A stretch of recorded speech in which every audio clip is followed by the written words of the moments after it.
বিপদ আপদ আপনাকে সন্ত্রস্ত করে রাখতে পারে, কিন্তু এই বিপদ প্রত্যেকের জীবনে কোনো না কোনো কারণে থাকে। এটা আপনাকে দেখায় যে আপনার মধ্যে কি খামতি রয়েছে, কেন রয়েছে। এই বিপদ হলো সেই মাধ্যম যার দ্বারা আপনি নিজের দুর্বলতাকে নিজের শক্তিতে পরিবর্তন করতে পারেন। একটা ফুলের দিকে তাকান। একটা ফুল, তার বুকে যখন একটা সূচ বিঁধে এপার ওপার হয়ে যায়, শুধু তখনই আমাদের প্রভুর জন্য ফুলের মালা তৈরি করা যায়। সেই জন্য কখনোই বিপদকে ভয় পাবেন না, তার থেকে দূরে পালাবেন না, একে স্বাগত জানান। বোঝার চেষ্টা করুন এই বিপদ কেন আছে। যদি বিপদকে বুঝতে পারেন তবেই জীবনকে বুঝতে পারবেন। যদি জীবনকে বুঝতে পারেন তবেই এই বিপদকে সম্পদে পরিণত করতে পারবেন। আসুন আর আমার সাথে ভালোবেসে বলুন, রাধা রাধা। জীবনে সবথেকে বেশি গুরুত্বপূর্ণ বস্তু কি? বাড়ি, বাহন, সোনা, ধন। যদি আমি সত্যি বলি তাহলে জীবনে সবথেকে বেশি গুরুত্বপূর্ণ বস্তু কোনো বস্তুই নয়। যদি কিছু গুরুত্বপূর্ণ থাকে তাহলে তা হলো অনুভূতি, করুণা, মিত্রতা, মাতৃত্ব, বাৎসল্য, আর সবথেকে বেশি গুরুত্বপূর্ণ ভালোবাসা। নিজেদের এই জীবনে যদি আপনি শুধুমাত্র বস্তুর খেলাতে মেতে থাকেন তাহলে জীবনে আনন্দ কখনোই থাকবে না। নিজের এই জীবনকে অনুভূতির পীঠস্থান বানিয়ে তুলুন। এই মন প্রসন্ন হয়ে বলবে, রাধা রাধা। সাগরের ঢেউ সমুদ্র তটে ধাক্কা খেয়ে, পাথরের সাথে ধাক্কা খেয়ে তার আকার বদলে দিতে পারে। বিভিন্ন আকারের পাথরে এদের ঘষে ঘষে গোলাকার বানিয়ে দিতে পারে, কিন্তু এই সাগরের ঢেউ এদের নিজেদের আকার কখনো বদলায় না। কিন্তু এমন কেন? কারণ এরা বিচ্ছিন্ন হয়েও আবার একত্রিত হতে জানে। অর্থাৎ যখন এরা বিচ্ছিন্ন হয় তখন মতভেদ অবশ্যই, কিন্তু আবার একত্রিত হওয়া হলো এদের একতার প্রতীক। দেখুন, ঝগড়াঝাঁটি, তর্ক বিতর্ক, মতভেদ এগুলো জীবনের অভিন্ন অঙ্গ, কিন্তু এদের কখনো মনে প্রবেশ করতে দেবেন না। যদি মনে প্রবেশ করেও ফেলে তাদের মনে ঘর করতে দেবেন না, এদের বের করে ফেলুন। এই ঝগড়াঝাঁটি, তর্ক বিতর্ক, মতভেদ এদের সারা জীবন সাথে নিয়ে চলবেন না। যদি একসাথে নিয়ে চলতে চান তাহলে সকলকে একসাথে নিয়ে চলুন, ঢেউয়ের মতো। একতায় বিশ্বাস রাখুন। একসাথে মিলে যদি এগোতে থাকেন তাহলে অনেক দূর পৌঁছবেন, নয়তো শুধু দূরের কথা ভেবেই যাবেন। কি চান সেই সিদ্ধান্ত আপনারই। আসুন আর আমার সাথে ভালোবেসে বলুন, রাধা রাধা। এই সাগর হলো বিশাল। কথায় আছে যে জীবনের উৎপত্তি সাগর থেকেই হয়েছে। কথাটা ঠিকও। এই সাগরই আমাদের ভিন্ন ভিন্ন ধরনের বনস্পতি প্রদান করেন, মণি এবং মুক্ত প্রদান করেন। আমরা কতটা তুচ্ছ সেই বিষয়ে আমাদের উপলব্ধি ঘটান, আমাদের প্রেরণা প্রদান করেন, যাতে আমরাও সাগরের মতো বিশাল হয়ে উঠতে পারি। এই সাগরের অনেকগুলো গুণ আছে যা আমরা শিখতে পারি। আজ আমি কথা বলবো একটা বিশেষ গুণের বিষয়। বেশিরভাগ মানুষ মালিন্য, নোংরা পদার্থ, নোংরা বস্তু, অপদ্রব্য এই সাগরে ভাসিয়ে দেন, কিন্তু সাগর এই পদার্থ নিজের মধ্যে একত্রিত করে রাখেন না। এই সব নিজের ভেতর থেকে বাইরে বের করে দেন। এ হলো অত্যন্ত শ্রেষ্ঠ একটা গুণ। কিন্তু এই কাজকেও সার্থক করার জন্য সাগরেরও একটা তটের প্রয়োজন পড়ে, যেখানে সাগর এই সব বস্তু বাইরে বের করে ফেলতে পারে। আর মানুষও ভিন্ন কিছু নন। দেখুন, মানুষেরও তো একটা তটের প্রয়োজন পড়ে। এই তট, তিনি হয়তো আমাদের গুরু হতে পারেন, আমাদের মা বাবা হতে পারেন, ভাই বা মিত্র হতে পারেন, বা হয়তো সেই সমস্যাগুলি যার থেকে আমরা দূরে পালিয়ে যাচ্ছি। কারণ যখন আপনি এই সমস্যাগুলির সম্মুখীন হবেন শেষ পর্যন্ত আপনি শিক্ষাই পাবেন। সব থেকে বেশি গুরুত্বপূর্ণ এই মনকে পবিত্র রাখা। আর তার জন্য একটাই উপায় আছে, এই মন তার মন্থন করা। যদি এই মনের মন্থন করেন তাহলে পূর্ণরূপে পবিত্র হবেন। আর এই মন, আপনি তো জানেনই, প্রসন্ন হয়ে বলবে রাধা রাধা। আমাদের এই জীবন, তাতে এই যে সময় চক্র, তা তিনটি ভাগে বিভক্ত। এক হলো অতীতকাল, ফেলে আসা অতীত, তারপরে আসে বর্তমান, এখনকার এই মুহূর্ত, আর তারপর আসে আগামীকাল অর্থাৎ ভবিষ্যৎ। এবার এখানে সবথেকে গুরুত্বপূর্ণ হলো অতীতকাল, ভবিষ্যৎকাল, ফেলে আসা অতীত এবং আগামী সময়। কেন? কারণ এই দুইয়ের উপর নির্ভর করছে যে আপনি বর্তমানে কি করতে চলেছেন। শুধু প্রয়োজন হলো সঠিক দৃষ্টিভঙ্গির। অতীতকালকে যদি আপনি একটি দৃষ্টিভঙ্গি থেকে দেখেন, তাহলে অতীতকালে আপনি দুঃখও দেখতে পাবেন, যন্ত্রণাও দেখতে পাবেন। অন্য কোনো দৃষ্টিভঙ্গি থেকে দেখলে আপনি অতীতকাল থেকে শিক্ষাও লাভ করবেন। এবার এই শিক্ষা অনুসারেই বর্তমানে কর্ম করা উচিত। এবং যদি ভবিষ্যতের কথা বলি, তাহলে বলবো ভবিষ্যতের কথা ভেবে আপনি আজ অবশ্যই চিন্তিত হতে পারেন। অন্য একটি দৃষ্টিভঙ্গি থেকে দেখলে এই ভবিষ্যতেই আপনি একটি লক্ষ্য, একটি উদ্দেশ্য দেখতে পাবেন, যে আপনি কি করতে চান, কি লাভ করতে চান। এবার সেই অনুসারে বর্তমানে কর্ম করা উচিত, ভবিষ্যৎ এবং অতীতকাল অনুসারে। এভাবেই যদি জীবনে কর্ম করতে থাকেন, আপনার এই বর্তমানের দিনগুলো আপনি একটু নতুনভাবে বাঁচতে পারবেন। এভাবেই যদি জীবনে এগোতে থাকেন, তাহলে আপনার জীবনে আনন্দের উদ্ভব হতে কেউ বাধা দিতে পারবে না। আসুন আমার সাথে ভালোবেসে বলুন রাধা রাধা। পরিকল্পনা অত্যন্ত গুরুত্বপূর্ণ, এটা আমাদের জীবনে অত্যন্ত আবশ্যক, এটা আমাদের জীবনে। কিন্তু এই পরিকল্পনা ঠিক কতটা হওয়া উচিত, অর্থাৎ এই পরিকল্পনার সম্পর্কে কতটা চিন্তা করা উচিত, কতটা ভবিষ্যতের বিষয় চিন্তা করা উচিত। এবার দূরদর্শিতা অত্যন্ত বিশিষ্ট গুণ মানব জীবনে, কিন্তু দূরদর্শিতায় এতটাও মগ্ন হওয়া উচিত নয় যে কাছের জিনিসগুলোই নজরে না পড়ে। আজকের কথা বাদ দিয়ে শুধুই ভবিষ্যৎ নিয়ে চিন্তা করা অনুচিত। এবার দেখুন, পরিকল্পনা করুন, কিন্তু তার থেকে বেশি উপভোগ করুন। এই মুহূর্ত সম্পর্কে অবগত নয়, কিন্তু ভবিষ্যতের কথা আমরা চিন্তা করতে থাকি। আমি এটা অনুভব করতে চাই, ওইটা অনুভব করতে চাই, ওই আনন্দ প্রাপ্ত করতে চাই। এটা অনুচিত। পরিকল্পনা করুন, সংযত করুন, কিন্তু আজকে, বর্তমানকে, এই মুহূর্তকে। জীবনের বাস্তবিক আনন্দ এটা, আর জীবনযাপনের সবথেকে শ্রেষ্ঠ পথও এটা। আসুন আমার সাথে ভালোবেসে বলুন রাধা রাধা। মানুষ কখনো কখনো সময়কে নিয়ন্ত্রণ করতে চেষ্টা করে, কখনো কখনো সময়ের গুরুত্ব বুঝতে পারে না।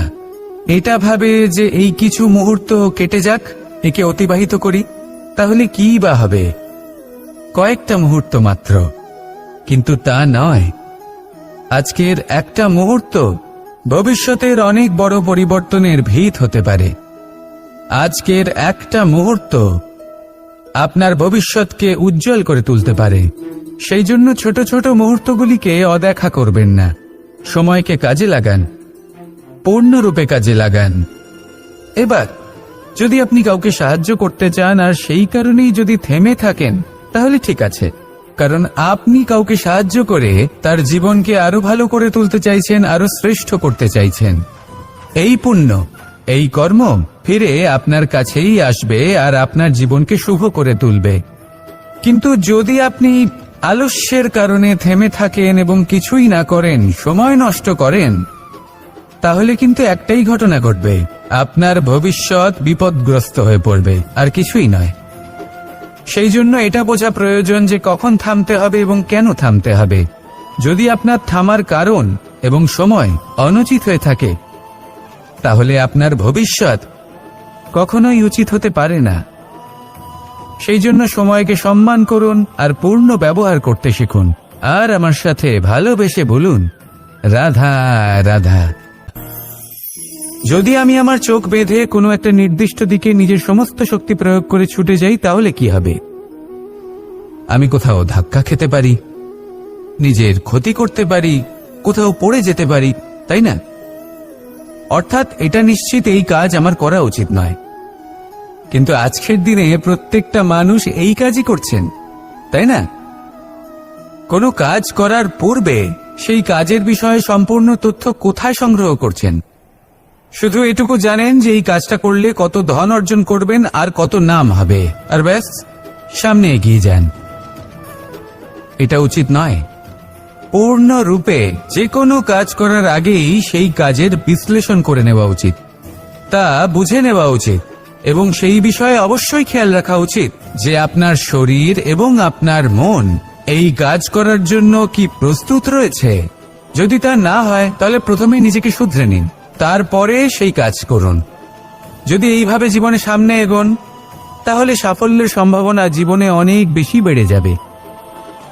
তাহলে এটাই করুন আর আমার সাথে ভালোবেসে বলুন, রাধা রাধা। আমরা জীবনে চলতে চাই, সামনে এগোতে চাই, কিন্তু কখনো কখনো এমন হয় যে আমরা আমাদের লক্ষ্য দেখতেই পাই না।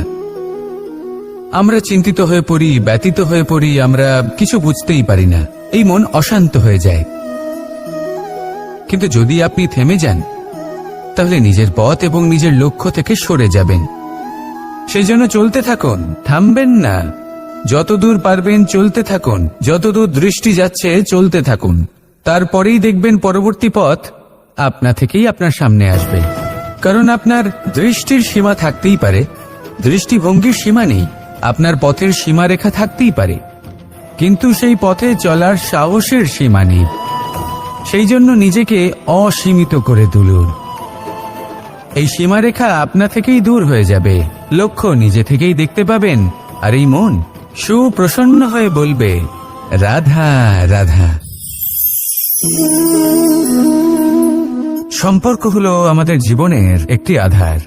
কিছু সম্পর্ক এমন যা আমরা জন্মসূত্রে লাভ করি, যেমন পরিবার, মা, বাবা। কিছু সম্পর্ক আছে যা আমরা জীবনে অর্জন করে থাকি, তা সে প্রেমের হোক, স্নেহের হোক বা বন্ধুত্বের। এই সকল সম্পর্ক লাভ করার বা গড়ে তোলার 5টি ধাপ রয়েছে। প্রথম ধাপ, কোনো ব্যক্তির সাথে আলাপ হওয়া, তার সাথে কথা বলা বা তাকে দেখা। দ্বিতীয় ধাপ, সে ব্যক্তিকে আমাদের ভালো লাগা। তৃতীয় ধাপ, আমাদের এটা চাইতে শুরু করা যে জীবনে এই ব্যক্তি যেন আমাদের বন্ধু হন, আমাদের জীবনে থাকেন, বা আমাদের কাউকে ভালোবেসে ফেলা আর এটা আমাদের ভাবা বা চাওয়া যে সেই ব্যক্তি যেন আজীবন আমার সাথে থাকেন, আমার জীবনে আমার সাথী হয়ে। চতুর্থ ধাপ, লাভ করা। এবার এই ধাপটি অনেক মানুষের পক্ষেই খুবই সরল হয়, বড়ই সরলভাবে নিজেদের সঙ্গীকে লাভ করে থাকেন। কিছু মানুষের জন্য এই ধাপ অত্যন্ত কঠিন হয়ে থাকে।